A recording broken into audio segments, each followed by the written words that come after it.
Matthew chapter 7 verse 13 and 14. ഇടുക്കുവാതിലൂടെ അകത്തു കടപ്പീൻ, ഇടുക്കുവാതിലൂടെ അകത്ത് കടപ്പീൻ.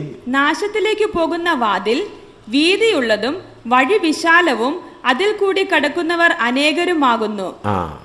ജീവങ്കലേക്ക് പോകുന്ന വാതിൽ ഇടുക്കവും വഴി ഞെരുക്കവുമുള്ളത്, അത് കണ്ടെത്തുന്നവർ ചുരുക്കമത്രേ. ഈ വാക്യം വായിക്കുമ്പോൾ അനേക ദൈവദാസന്മാരും ദൈവമക്കളും ചിന്തിക്കുന്നത്, ഞങ്ങൾ രക്ഷിക്കപ്പെട്ടു, സ്നാനപ്പെട്ടു, പരിശുദ്ധാത്മാഭിഷേകം പ്രാപിച്ചു, ഞങ്ങളിപ്പോൾ ഇടുക്കുവാതിലിൽ കൂടെ ഞെരുക്കമുള്ള വഴിയിൽ കൂടെ യാത്ര ചെയ്യുക എന്നാണ് അറിയാതെ ചിന്തിച്ചു പോകുന്നത്. ഇപ്പോൾ കർത്താവിനെ രക്ഷിതാവായി സ്വീകരിപ്പാനായി വന്നപ്പോൾ ചില പ്രയാസങ്ങളൊക്കെ വന്നല്ലോ, അതെല്ലാം കൂടെ നോക്കിയിട്ട് ചിന്തിക്കുകയാണ്, ഇടുക്കിയ വാതിൽ കൂടെയും ഞെരുക്കമുള്ള വഴിയിൽ കൂടെയുമാണ് പോകുന്നത്. അത് ശരിയല്ല. ആ ചിന്ത 100% തെറ്റാണ്. നാം രക്ഷിക്കപ്പെട്ടു, സ്നാനപ്പെട്ടു, പരിശുദ്ധാത്മാ നിറവ് പ്രാപിച്ചു. ഇതെല്ലാം ഇടുക്കുവാതിലിൽ കൂടെയും ഞെരുക്കമുള്ള വഴിയിൽ കൂടെയും യാത്ര തിരിക്കുവാനുള്ളതായ തയ്യാറെടുപ്പാണ്. ഇന്ന് ഞാൻ പറയുന്നത് ക്ഷമിക്കണം, ദൈവദാസന്മാരിലും വിശുദ്ധന്മാരിലും ഒരു ഭൂരിഭാഗവും ഈ ഇടുക്കുവാതിലിൽ കൂടെ പ്രവേശിച്ചിട്ടില്ല, ഞെരുക്കമുള്ള വഴിയിൽ വന്നിട്ടില്ല. ചിലരുടെ ചിന്ത ഇടുക്കമുള്ള വാതിൽ, ഞെരുക്കമുള്ള വഴിയെന്ന് പറഞ്ഞാൽ പാവപ്പെട്ടവരായി ജീവിക്കുക, വീടൊന്നുമില്ലാതെ ജീവിക്കുക. അതല്ല ഇടുക്കവും ഞെരുക്കവുമുള്ള വഴിയെന്ന് പറയുന്നത്. ഏറ്റവും പാവപ്പെട്ടവനായ ഒരു മനുഷ്യൻ്റെ കൂടെ അവന് ധാരാളം പണം അവൻ്റെ കൈവശം കിട്ടിക്കഴിഞ്ഞാൽ അദ്ദേഹം എങ്ങനെയാണ് ജീവിക്കാൻ പോകുന്നതെന്ന് അന്നേരമേ മനസ്സിലാക്കുകയുള്ളൂ.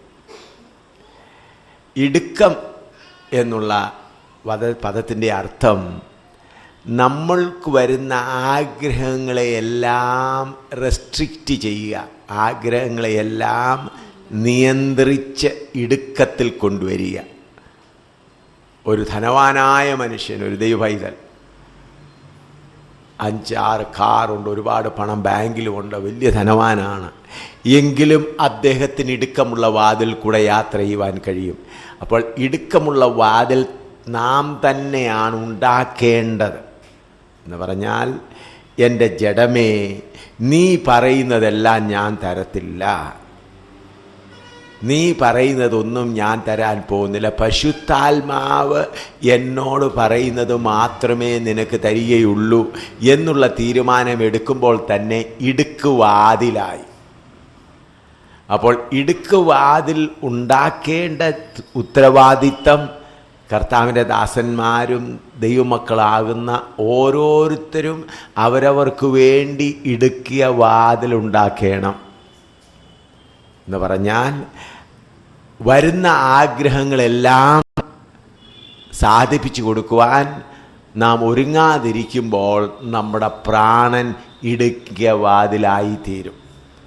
അപ്പോൾ നമ്മളിൽ വസിക്കുന്ന ജഡം അവൻ്റെ ഇഷ്ടമായ കാര്യങ്ങൾ ചെയ്യുവാൻ കഴിവില്ലാത്ത നിലയിലായിത്തീരും. അപ്പോൾ ഇടുക്കിയ വാതിൽ, ഞെരുക്കമുള്ള പാതയെന്ന് പറയുന്നത് ദൈവമക്കൾ ധനവാന്മാരായാലും പാവപ്പെട്ടവരായാലും ഓരോരുത്തർ തങ്ങളെ തന്നെ ഉണ്ടാക്കേണ്ടതാണ്. ഇടുക്കമുള്ള വഴിയും, ഇടുക്കമുള്ള വാതിലും, ഞെരുക്കമുള്ള പാതയും അത് ഓരോരുത്തർ തങ്ങളെ തന്നെ കണ്ടുപിടിക്കണം.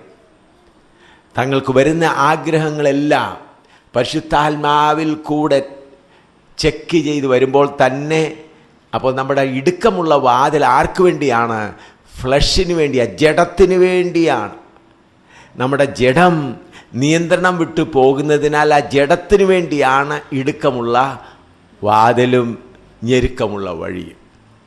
അതുകൊണ്ട് കർത്താവ് നമ്മെ സ്നേഹിച്ച് നമ്മെ ജയാളികളായി നടത്തുവാൻ കർത്താവ് തന്ന കൽപ്പനയാണ് ഇടുക്കമുള്ള വാതിൽ കൂടെ. അപ്പോൾ രക്ഷിക്കപ്പെട്ട് സ്നാനപ്പെട്ട് പരിശുദ്ധാത്മാവ് പ്രാപിച്ച ദൈവമക്കൾ തങ്ങളുടെ ആഗ്രഹങ്ങളെ റെസ്ട്രിക്റ്റ് ചെയ്ത് തങ്ങളുടെ ജഡത്തിൻ്റെ ആഗ്രഹങ്ങളെ നടത്താതിരുന്ന് ആ വരുന്ന ആഗ്രഹങ്ങളെ പരിശുദ്ധാത്മാവിൽ കൂടെ ചെക്ക് ചെയ്ത് പരിശുദ്ധാത്മാവ് അനുവദിക്കുന്നത് മാത്രം ചെയ്യുമ്പോൾ ഇടുങ്ങിയ വാതിൽ കൂടെ പ്രവേശിക്കുന്നു. അങ്ങനെ ഒരു തീരുമാനം ചെയ്യാത്തിടത്തോളം കാലം ഒരു കർത്താവിൻ്റെ ദാസൻ എത്ര പ്രസംഗിച്ചു, എത്ര യോഗങ്ങൾ നടത്തി, എത്ര 1000 പേരെ രക്ഷയിലേക്ക് കൊണ്ടുവന്നു വന്നാലും ഇടുങ്ങിയ വാതിൽ പ്രവേശിച്ചു എന്ന് പറയുവാൻ കഴിയുകയില്ല. കർത്താവിന് വേണ്ടി അടി കൊള്ളുന്നതോ, ഞങ്ങൾ കർത്താവിന് വേണ്ടി ഒരുപാട് അടികൾ കൊണ്ടിട്ടുണ്ട്, ഒരുപാട് പട്ടിണി കിടന്നിട്ടുണ്ട്, കഷ്ടതകൾ സഹിക്കുന്നുണ്ട്, നടക്കുന്നുണ്ട്. അതൊന്നും ഇടുങ്ങിയ വാതിലല്ല. അത് കർത്താവിൻ്റെ വേലയിൽ വേണ്ടി വരുന്ന അനുഭവങ്ങളാണ്. എന്നാൽ എൻ്റെ മനസ്സിൽ വരുന്ന ആഗ്രഹങ്ങളെ പരിശുദ്ധാത്മാവിൽ കൂടെ ഞാനതിനെ കൺട്രോൾ ചെയ്യുമ്പോൾ, പരിശുദ്ധാത്മാവ് അംഗീകരിക്കുന്നത് മാത്രം ഞാൻ സ്വീകരിക്കുമ്പോൾ എൻ്റെ ജഡത്തിന് അത് ഇടുങ്ങിയ വാതിലായിത്തീരുന്നു, അത് ഞെരുക്കമുള്ള പാതയായിത്തീരുന്നു. അനേക ദൈവ മക്കളുടെയും ചിന്ത ഇന്ന് കേരളത്തിൽ കാണുന്നത് അല്ലെങ്കിൽ അമേരിക്കയിൽ കാണുന്നത്, ദൈവദാസന്മാർ ആരംഭത്തിൽ വളരെ കഷ്ടത അനുഭവിച്ചു. അത് കഴിഞ്ഞതിന് ശേഷം ഭൗതികമായി വീടുകളുമായി, മക്കളുമായി, കാറുമായി നല്ല സമ്പത്തായപ്പോൾ എല്ലാവരുടെയും മനസ്സിലൊരു ചിന്ത വന്നിരിക്കുന്നത് ഇങ്ങനെയാണ്: ആരംഭത്തിൽ കുറച്ച് കഷ്ടങ്ങൾ കാണും, പിന്നെ കർത്താവ് അനുഗ്രഹിച്ച് നടത്തും. ഇത് 100% വചനവിരുദ്ധമാണ്. 100% 100% ദൈവവചനപ്രകാരമുള്ളതല്ല. അവർ ഇടുങ്ങിയ പാതയിൽ കൂടെ പോയില്ല. ഇടുങ്ങിയ പാതയിൽ കൂടെ പോകാതിരുന്നതിനാൽ, ഞെരുക്കമുള്ള പാത അവർ തിരഞ്ഞെടുക്കാതിരുന്നതിനാൽ അവരുടെ ജീവിതത്തിൽ അങ്ങനെ വന്നു പോയതാണ്. ഒരു യാത്ര, ഒരു കർത്താവിൻ്റെ ദാസനോ ദാസിയോ ആരെങ്കിലും യാത്ര തീരുകയാണെങ്കിൽ യോഹന്നാൻ പറയുന്നു, അവനോ വളരട്ടെ ഞാനോ കുറയട്ടെ. ഒരു മെഴുകുതിരി കത്തും തോറും അത് വലുതാകുകയല്ല, ചെറുതായി ചെറുതായി ചെറുതായി പോകുകയാണ്. നമ്മുടെ ആദിമ നൂറ്റാണ്ടിലുള്ള വിശുദ്ധന്മാരുടെ ഓരോരുത്തരുടെയും കാര്യം നോക്കിയാലും, നമ്മുടെ കർത്താവായ യേശു ക്രിസ്തുവിൻ്റെ കാര്യം നോക്കിയാലും വലിയ രീതിയിൽ ആരംഭിച്ച് ഒടുവിൽ കുറഞ്ഞ് ഇല്ലാതെയാണ് ആകുന്നത്. അപ്പോസ്തലനായ പൗലോസിൻ്റെ കാര്യം നോക്കിയാൽ, അപ്പോസ്തലന്മാരുടെ എല്ലാവരുടെയും കാര്യം നോക്കിയാൽ, അവരെല്ലാവരും ക്രമേണ ഭൂമിയിൽ നോക്കുമ്പോൾ കുറഞ്ഞ് ഇല്ലാതായി തീർന്നു. ഒരു മെഴുകുതിരി കത്തി എരിഞ്ഞു കഴിയുമ്പോൾ അതിൻ്റെ ഒടുവിലത്തെ ഫ്ലിക്കറിങ്, ഒടുവിലത്തേത് വരുമ്പോൾ ഒന്നുമില്ല, മുഴുവൻ കത്തി എരിയുന്നു. അതാണ് വാസ്തവമായ ക്രിസ്തീയ ജീവിതം, അതാണ് ഓട്ടം തിരിക്കുന്നത്. അതുകൊണ്ട് ഇന്ന് കേരളത്തിലോ കാണുന്നത് അത് ജയിച്ച ജീവിതമല്ല, യാത്രയിൽ തോറ്റതിൻ്റെ ഓർമ്മസ്തംഭങ്ങളാണ് ഇതെല്ലാം കാണുന്ന വസ്തുവകകളും കെട്ടിടങ്ങളുമെല്ലാം. ഇന്ന് ദൈവദാസന്മാരെ സന്തോഷിച്ച് കാണുന്ന കെട്ടിടങ്ങളും വസ്തുവകകളെല്ലാം അവർ യാത്രയിൽ തോറ്റുപോയതിൻ്റെ ഉപ്പുതൂണുകളാണ്. ഞാൻ ദൈവവചനത്തിൻ്റെ അടിസ്ഥാനത്തിൽ നിങ്ങളോട് അധികാരികമായി സംസാരിക്കുകയാണ്. അതെല്ലാം തോറ്റതിൻ്റെ ഉപ്പുതൂണുകൾ മാത്രമാണ്. കാരണം ഒരു ദൈവപൈതൽ യാത്ര ചെയ്ത് പോകും തോറും ലൗകികമായി കുറഞ്ഞു ഒടുവിൽ ഒട്ടുമില്ലാതെയാകും. അങ്ങനെ ആകാതിരിക്കാൻ സാത്താൻ ചില തന്ത്രങ്ങൾ കൊണ്ടുവന്നപ്പോൾ ദൈവദാസന്മാരതിന് വഴങ്ങിപ്പോയി. അതുകൊണ്ട് അവരിൽ അനേകരുടെ തലമുറ ഇന്ന് ആ മാർഗത്തിലില്ല, ഭൗതികമായ മാർഗങ്ങളിലേ പോയി. അതുകൊണ്ട് നിങ്ങളുടെ ആരുടെയെങ്കിലും മനസ്സിൽ ആദ്യം ഒരു കർത്താവിനെ തുടങ്ങിയാൽ അവരിന്ന് ധനാട്യന്മാരായി കാണുന്നെങ്കിൽ തോറ്റ അസ്ഥികൂടങ്ങളാണെന്ന് ഓർത്തുകൊള്ളണം. സമർപ്പണത്തിൽ നിന്ന് വീണുപോയ അസ്ഥികൂടങ്ങളാണ്, ഇടുങ്ങിയ പാതയിൽ നിന്ന് ഇറങ്ങിപ്പോയവരാണ് എന്ന് നല്ലവണ്ണം മനസ്സിലറിഞ്ഞുകൊള്ളണം. കാരണം മറ്റ് ഇന്ന് കാണുന്ന ഇതെല്ലാം തോറ്റതിൻ്റെ അഥവാ പ്രമാണത്തിൽ നിന്ന് ഇറങ്ങിപ്പോയതിൻ്റെ, ജഡം ജയിച്ചതിൻ്റെ കൊടിയടയാളങ്ങളാണ്. എന്നാൽ യഥാർത്ഥമായി ഒരു ദൈവ പൈതൽ മുൻപോട്ട് പോകുമ്പോൾ, ഒരു ദൈവദാസൻ മുൻപോട്ട് പോകുമ്പോൾ യുദ്ധം ചെയ്ത് ഒടുവിൽ ഒന്നുമില്ലാതെ അവസാനിക്കും. നമ്മുടെ കർത്താവായ യേശുക്രിസ്തുവിനെ തന്നെ നിങ്ങൾ നോക്കിയാൽ ഒടുവിൽ ഒരു തുണി പോലുമില്ലാതെ നഗ്നനായി അവസാനിക്കുകയായിരുന്നു. അപ്പോസ്തലനായ പൗലൂസിനെ നോക്കിയാൽ പൗലൂസ് പറയുന്നു, ജയിലിൽ പറയുകയാണ് തിമോത്തിയോസിന്, എൻ്റെ ആ പുതപ്പ് അവിടെ ഉണ്ട്, ആ പുസ്തകം അതുകൂടെ ഒന്ന് കൊണ്ടുവരണേ.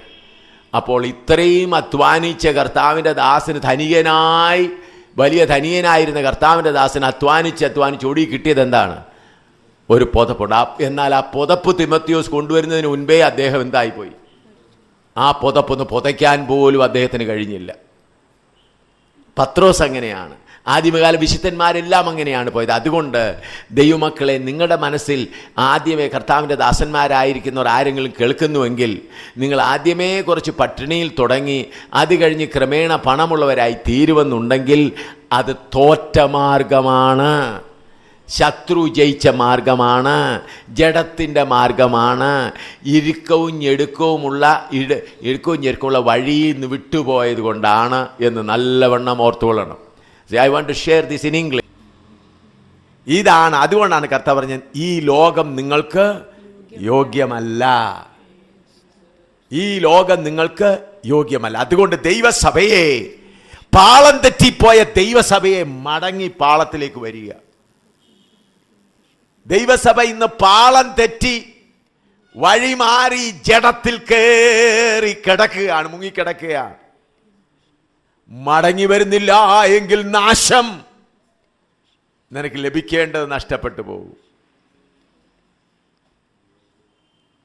ഇത് നിങ്ങളൊരു വാണിങ്ങായി സ്വീകരിച്ചാൽ നിങ്ങൾക്ക് നിങ്ങളുടെ തലമുറയ്ക്ക് നല്ലതാണ്.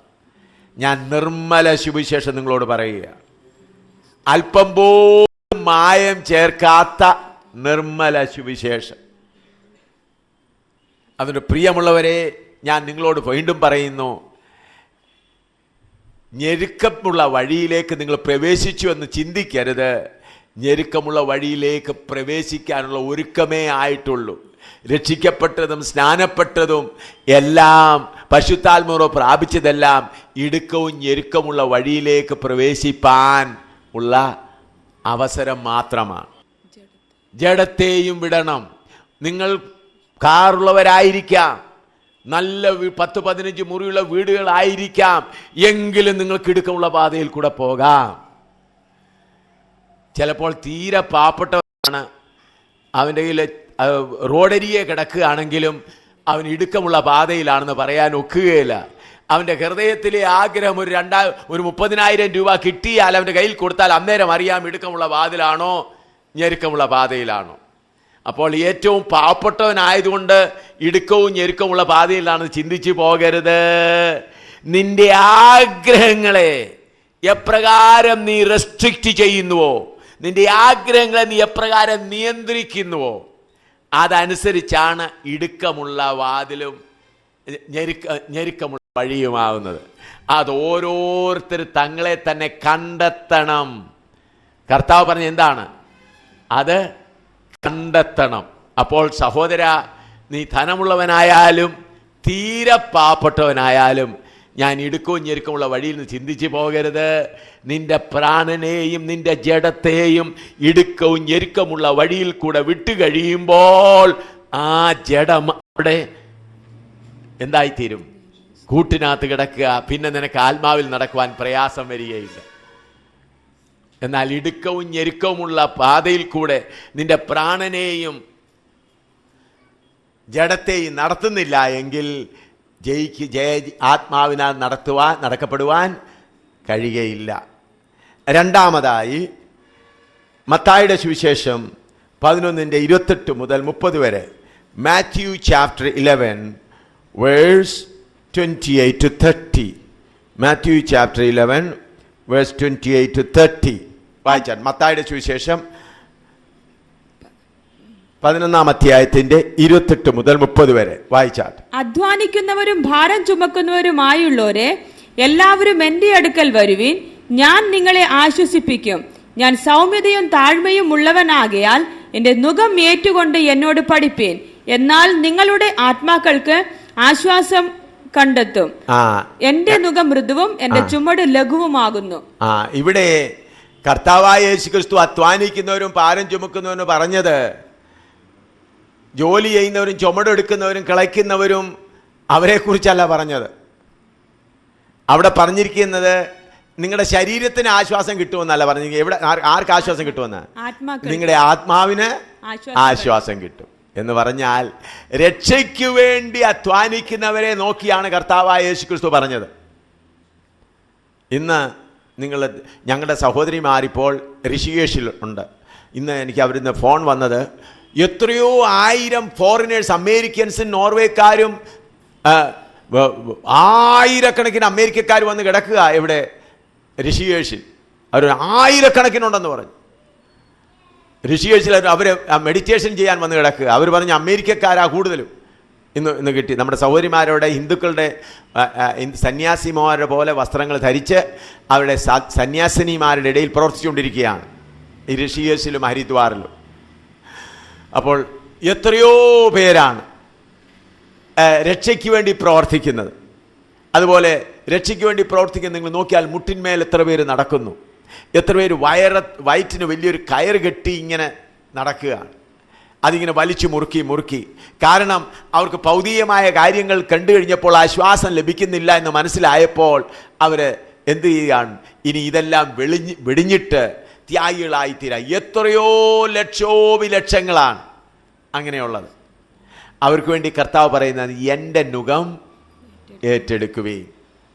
ഈ കർത്താവ് പറഞ്ഞ നുകം മത്തായി സുവിശേഷം 5 മുതൽ 7 വരെയുള്ള അധ്യായങ്ങളിൽ ആ നുകം കിടപ്പുണ്ട്. ആ നുകം ഒരെണ്ണമല്ല. ആ നുകത്തിന് നിങ്ങൾ കാണുമല്ലോ, സാധാരണ കാളയ്ക്കൊക്കെ കിട്ടുന്ന നുകത്തിന് ഒരു വലിയ തടിയുണ്ട്, അതിനുശേഷം 1, 2.